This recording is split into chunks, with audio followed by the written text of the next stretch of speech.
আরে বন্ধুরা, আজকে হালকার মিনি স্পাইডারম্যানের সাথে ভার্সেস হবে। এই মিনি স্পাইডারম্যান, এই দেখ আমি আমার ভাই রেড হালকে নিয়ে এসেছি। এবার তুই নিয়ে আয় তাড়াতাড়ি, তুই তো আমার সাথে কখনোই জিততে পারবি না। আরে কে জিতবে কে হারবে তা তো একটু পরেই দেখা যাবে। এই দেখো, এবার তো আমি আমার ভাই শক্তিশালী রেড স্পাইডারম্যানকে নিয়ে এসেছি। এবার তুমি নিয়ে আসো তাড়াতাড়ি। আরে রেড স্পাইডারম্যান, তুই চিন্তা করিস না। এই দেখ, এবার আমি আমার ভাই সব থেকে শক্তিশালী পিঙ্ক হালকে নিয়ে এসেছি। এবার তোরা কি করবি? এবার তোরা কাকে নিয়ে আসবি? তাড়াতাড়ি নিয়ে আয়। আরে আমরাও কি কম শক্তিশালী নাকি? তাহলে এই দেখো, এবার তো আমি আমার ভাই শক্তিশালী ছোট মিনি পিঙ্ক স্পাইডারম্যানকে নিয়ে এসেছি। এবার তুমি নিয়ে আসো। আরে এবার আমরা যাকে নিয়ে আসবো তোরা তো দেখে ভয়তে পালাবি। এই দেখ, এবার তো সব থেকে শক্তিশালী ব্ল্যাক হাল্ক চলে এসেছে। এবার তোরা কি করবি? এবার তো আমরাই জিতে গেলাম। আরে বন্ধুরা, এরপরে মিনি স্পাইডারম্যান কাকে নিয়ে আসলো সেটা দেখার আগে তুমি যদি তোমার মাকে ভালোবাসো তাহলে কি করছো? তাড়াতাড়ি একটা লাইক দিয়ে একটা সাবস্ক্রাইব করে দাও। আর যদি লাইক সাবস্ক্রাইব না করো তাহলে আমি মনে করবো তুমি তোমার মাকে একটু ভালোবাসো না।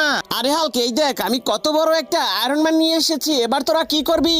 আরে কে আছো? আমাদেরকে বাঁচাও রে, কত বড় জম্বি, পালাও রে সবাই।